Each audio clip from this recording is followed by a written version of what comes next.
Now in both the Ivory Coast and especially in Liberia, I wasn't able to see everything I had wanted. Airlines with flights that never left, leaving me stranded at airports for days, then losing my luggage with all my clothes and everything for a few more days when I arrived in Monrovia. So that wasted a lot of time. Then huge amounts of rain, day after day, didn't help much either. I didn't get a chance to see some historical cities I wanted to, like Harper, but I did get to see some of Monrovia's fascinating history. As we come up to the Freemason building on the left here, the white building, and on the right in the distance is the American Embassy. Of course in the background, the Atlantic Ocean. Liberia's capital city, Monrovia, was named after American President James Monroe. It is the only foreign capital named after an American president. Liberia has many ties to America. Their flag is nearly identical. They closely modeled their constitution after America's in 1847 until a military coup in 1980. They also used America's 3 branches of government system. Their counties would sound familiar to any American, with names such as Maryland and Mississippi in Africa.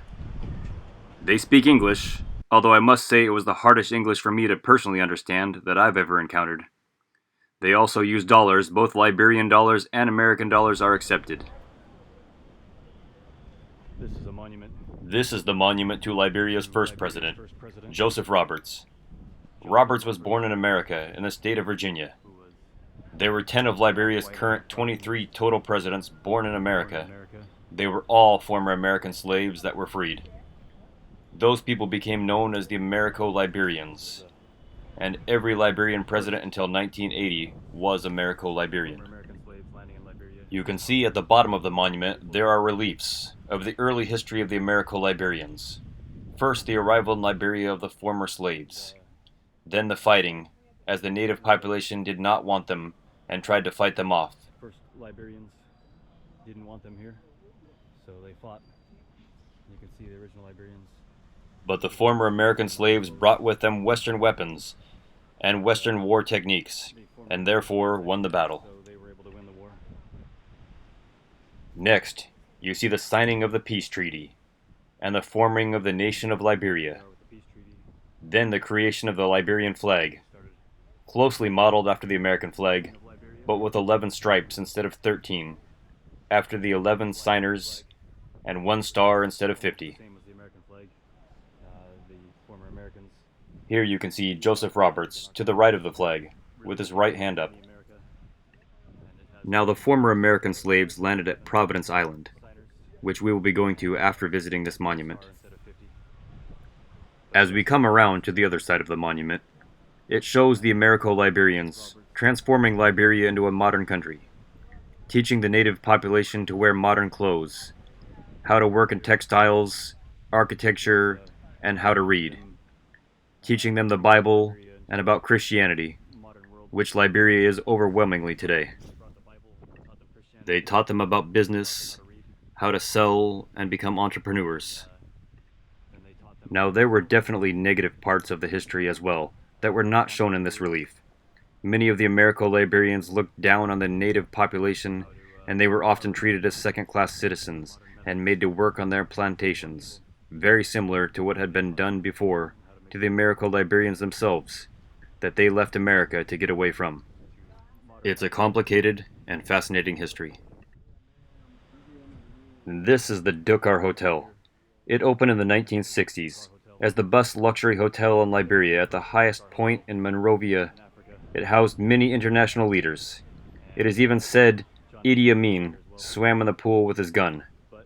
It closed in 1989 just before the coup, where Charles Taylor forcibly removed Samuel Doe from office and led to the first Liberian Civil War.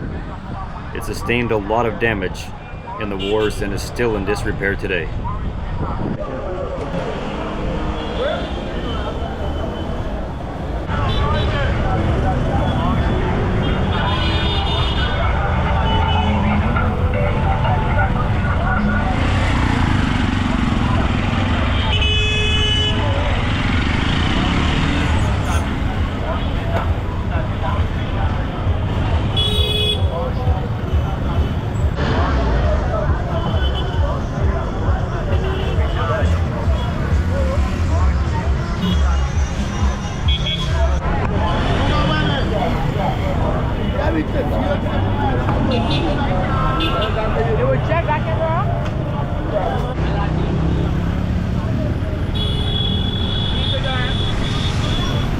We are now headed to Providence Island, where the former American slaves first landed in Liberia.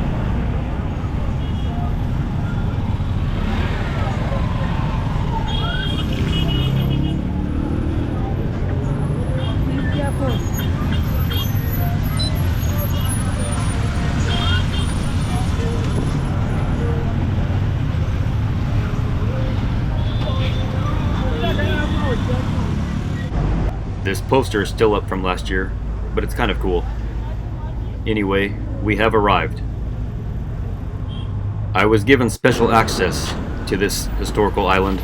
As you can see, it's normally locked up, and people do not have access to it.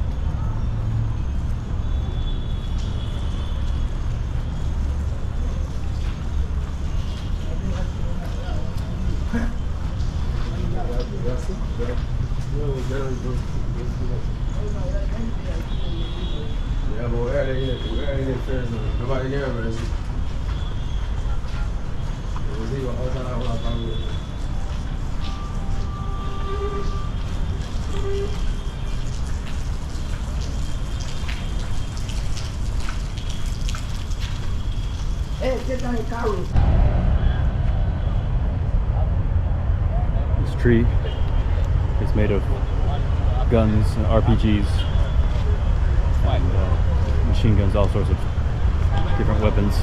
It was a peace tree planted after the end of the Liberian Civil War.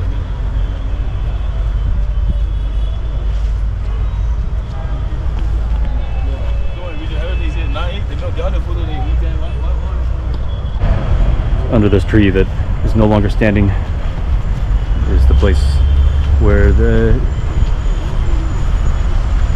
colonists, the settlers as they call them, and the indigenous people finally had a handshake to end the war.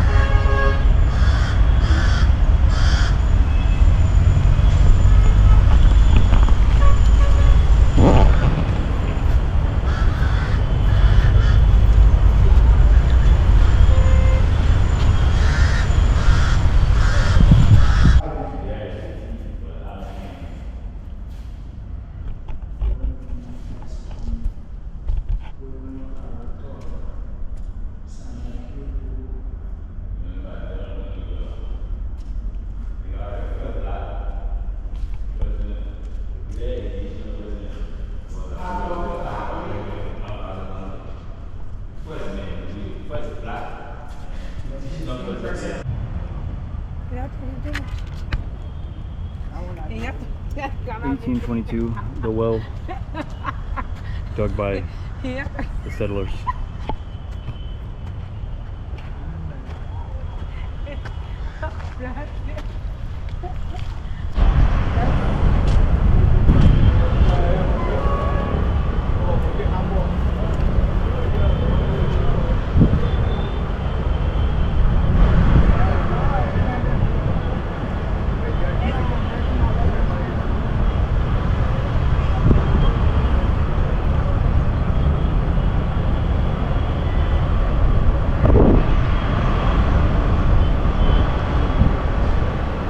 Falling apart, but here's their replica of the Mayflower boat that brought former American slaves to Liberia, and this is the place where they landed.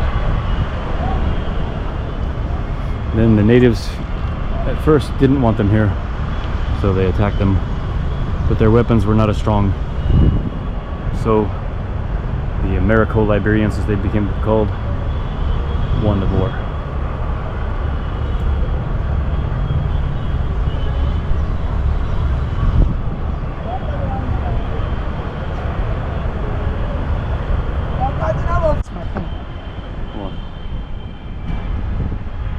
Let's take a peek inside this replica of the Mayflower.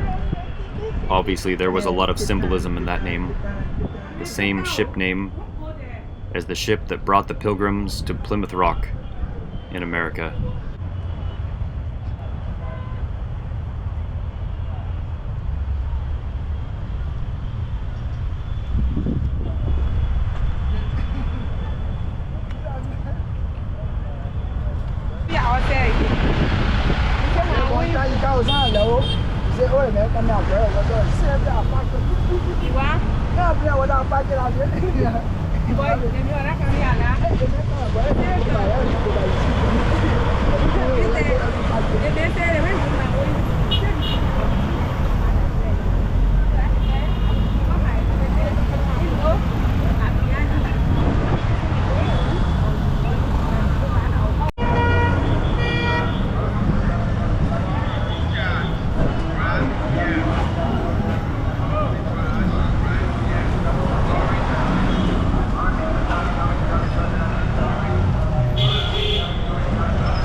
This is the Liberia National Museum.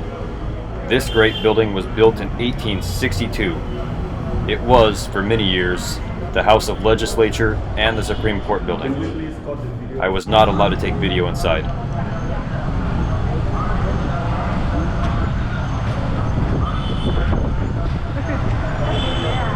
They did allow me to take pictures though. The museum covers a lot on 3 floors. From the different tribes in Liberia with masks and other items from them displayed, great historical pictures and items such as the table and chairs given to Joseph Roberts by Queen Elizabeth.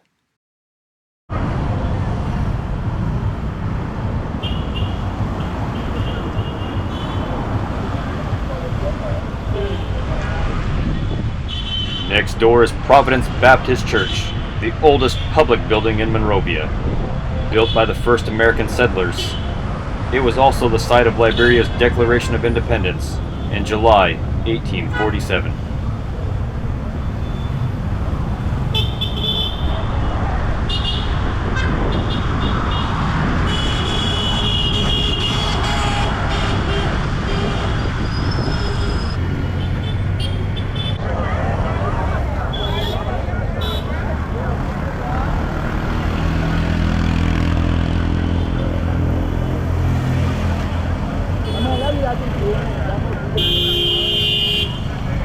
Well, my time in Africa for this trip is unfortunately over.